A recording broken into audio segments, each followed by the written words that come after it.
Today's video was sponsored by my good friends over at Spider Dude Comics. You can check out their links in the description below.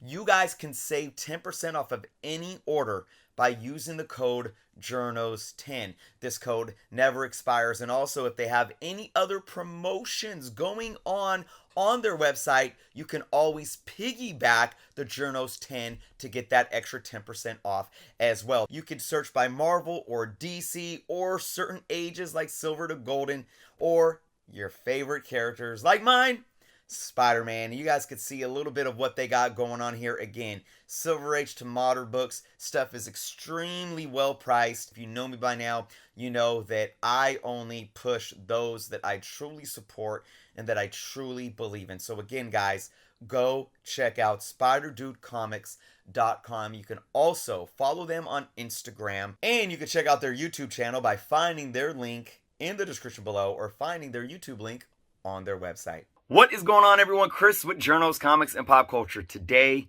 we are going to be talking about the biggest myth in comic collecting. Before we get into addressing that, if you aren't subscribed to the channel, please take some time to do so. Check out all the links in the description below. And of course, guys, I'm here almost every single day of the week making content for all of you. So, the biggest myth in comic collecting, guys, let's talk about it.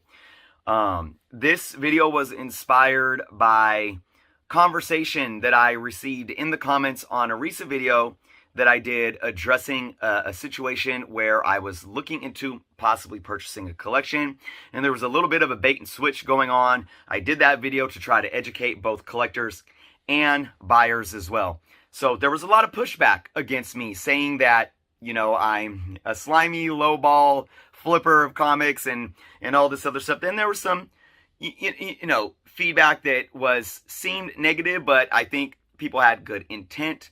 But it boiled down to the fact that I think people don't understand both sides of the coin when it comes to the comic book hobby as a business, both as a seller and somebody looking to sell off a collection, right? I am going to do a live stream touching on that broad spectrum of things. But today, we're going to focus on one thing that came up in that discussion, and that's this.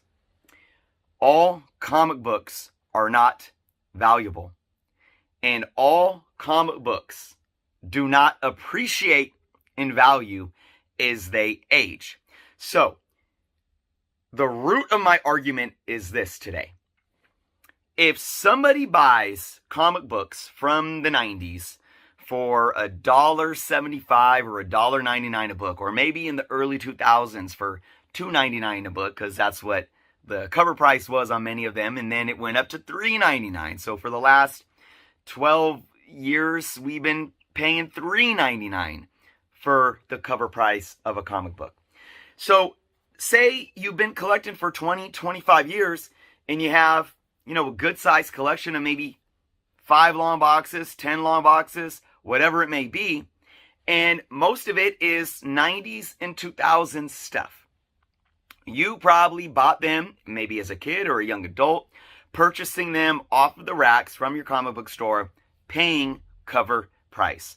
Now you have this big collection and you want to sell it, and you're thinking that those comic books should have appreciated in value, when the reality is that is the greatest myth, and the bigger truth to this is that a large majority of your books have probably depreciated. Now, another thing you need to take into consideration, all your books might not be in near mint condition like they were when you purchase it off the shelf. Now, let me preface this before I dive deep into my argument and say that, yes, comic books are a sound investment. I've argued this on my channel multiple times, and I've had people come at me saying, oh, you're crazy if you think comic books are a good investment, da-da-da-da-da. Nope. I will stand firm and talk about, until I'm blue in the face, how comic books are indeed a sound investment. But that doesn't mean every single comic book that's ever made or that you have ever purchased, right? We got to still understand that although comic books are a collectible, there's collectability, which creates investment value. Of course, we've seen this going back into the 60s. We saw it really take flight in the 70s when people really started saying, hey, these can be worth something. And that evolved into the 80s when people started protecting them with bags and then boards and saying, okay, there's something here, right?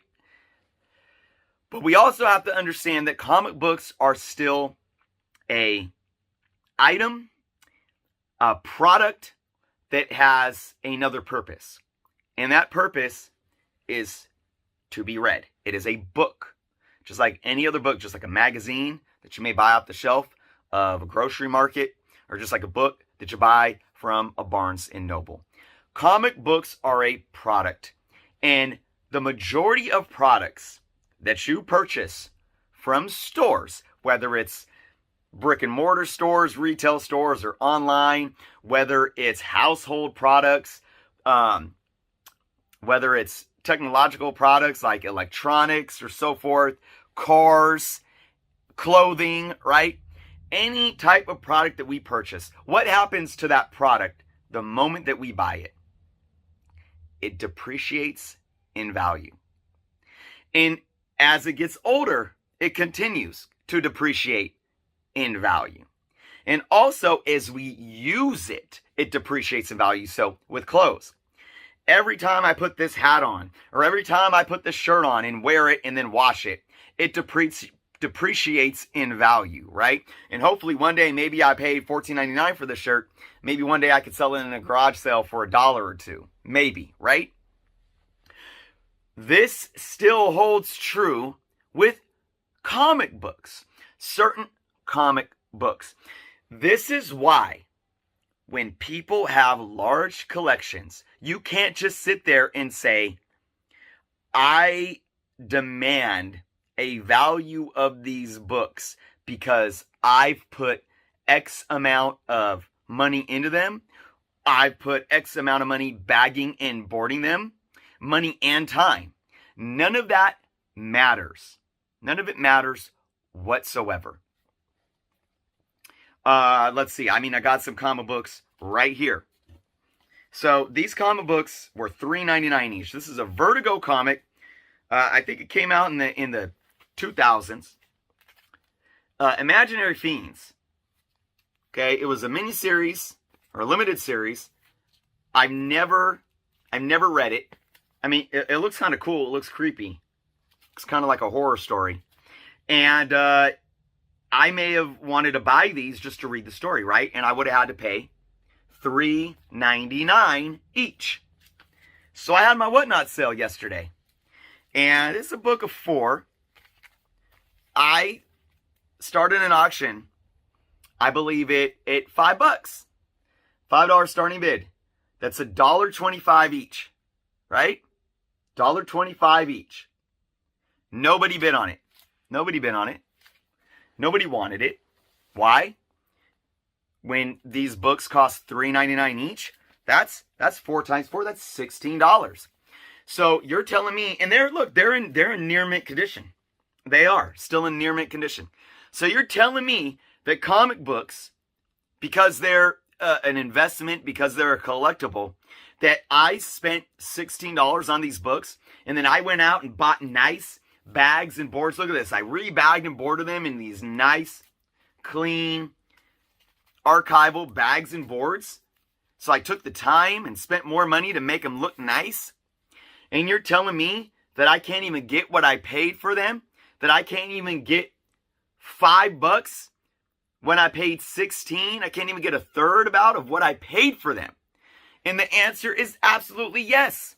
Because nobody cares about buying these books as an investment, as a collectible. Nobody.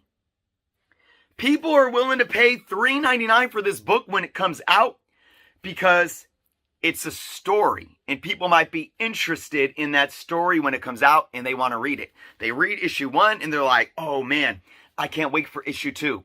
They go to the LCS when issue 2 comes out. They spent $3.99 for that issue. They read it, and they're like, oh man, excited. It's the same reason why, if you're really into a comic book series, you'll pay $2.99 or $3.99 for a digital download. It's not about the collectability of it. It's about, what are you willing to pay for a product that provides you it gives you value. And the value is the story. Let's look at this book right here. This is a book from the 90s. It's Amazing Spider-Man 349. Cover price was $1. Now, for a long time, this book didn't have too much value at all, right? And if it has value today, it's going to need to be in a decently higher grade, you know? And the thing is, Spider-Man, let's look at what value does this book give us outside of the story? What makes comic books collectible? First off, who's in it? Spider-Man. Spider-Man has intrinsic value outside of the story because it's a character that we enjoy and there's collectability there. Okay? Age also matters. It does. As we age out, you can find more value in comic books because of the collectability. There's more or less out there. As they age out, there's less in higher grade condition and so forth, right?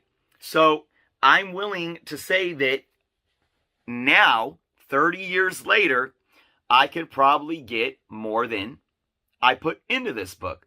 I put in $1 plus like 15 cents for a new bag and board. Now, this book technically is a fine plus, so, you know, I might only be able to get $2 out of it, maybe $3 on a good day, because it's not, you know, it's got a lot of wear on it.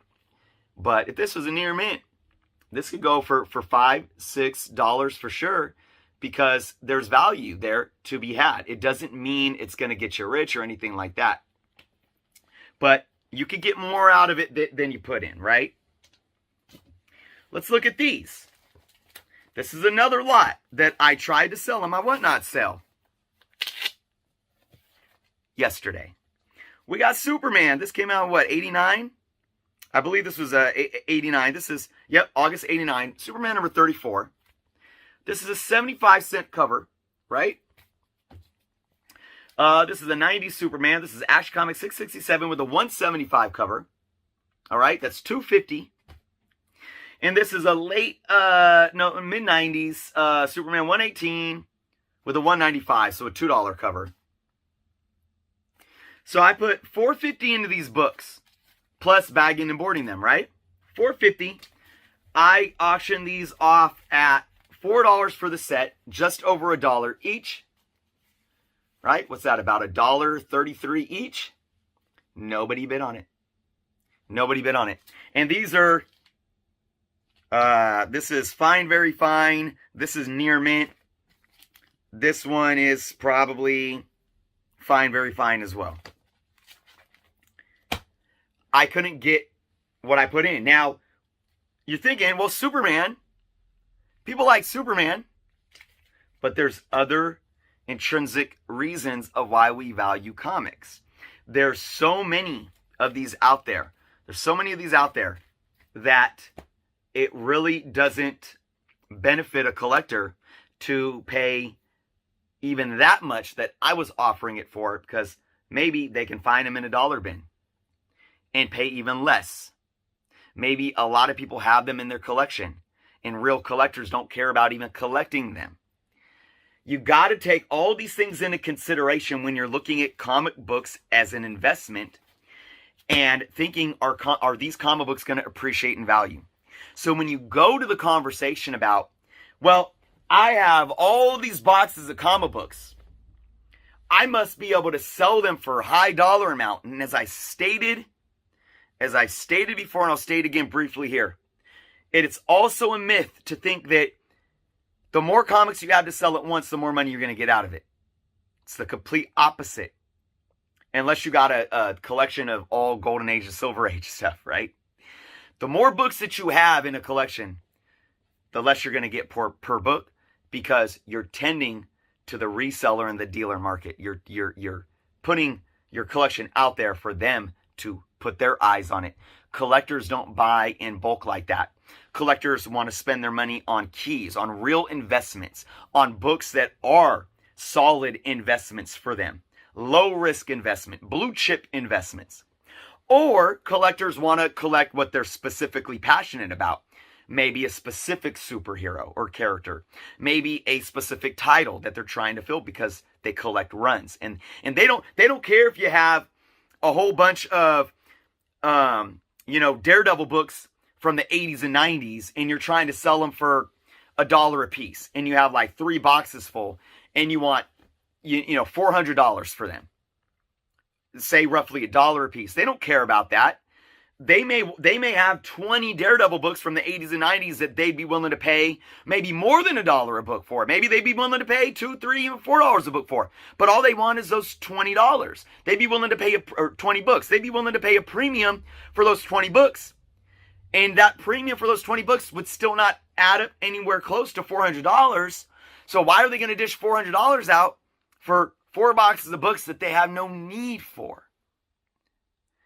So to sit here and act like collectors that are selling collections are entitled to get out what they put in is a myth.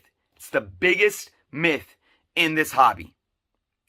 And it's also a huge myth to think that just because you have a large sum of a collection, that you're entitled to getting some type of top dollar for it. Especially if you have a collection where, maybe you have, let me even, I can't even, maybe you have a few books. I'm just going through, maybe you have a few like books like this, like a Bronze Age Avengers in decent grade that you could get $4 or $5 for, maybe, right? But maybe the majority of it is this indie 90s and 2000 stuff. Or, you do got some DC stuff in there, but it's stuff that nobody wants. Maybe you got some Marvel stuff, like some Thing stuff, but it's in mid-grade, it's read through, it's beat up, and it's not a main title that anybody really cares to collect or anybody sees in it as an investment. Generation X from the late 90s, right?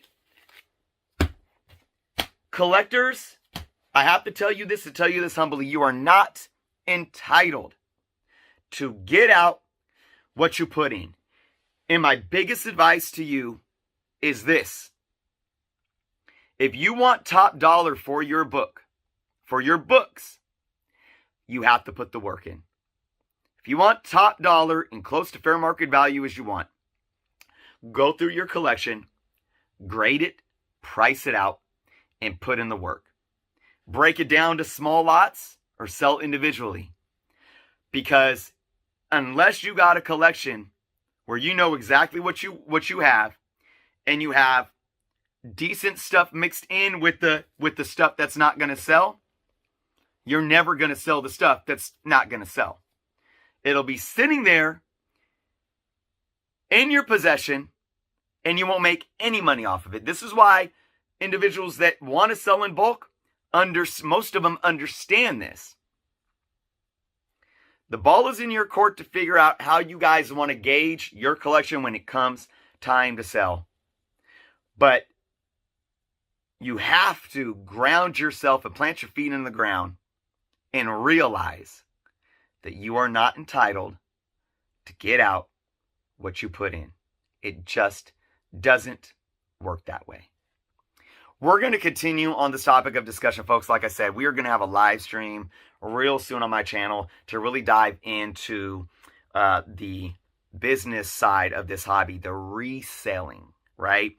The dealers and the flippers and the LCSs that buy in bulk, that pay 10 to 20 cents a comic book. And we're going to talk more about what that means, why that is, and why us collectors shouldn't automatically shun these offers. Don't get me wrong. There's a lot of people out there wanting to lowball just to lowball, and they're going to be slimy, and they're going to talk circles around you and try to slime you out of something that might be worth more. But you got to be able to learn how to differentiate the two. A feasible buyer that's being reasonable next to some real, truly slimy, unethical, someone that you shouldn't trust. So we're going to dive more into that soon. So make sure you guys are subscribed. Hit that notification bell to get notified on all my videos and live streams that I do. Leave your thoughts in the comments below on this video today. Thank you all so much for watching, and until next time.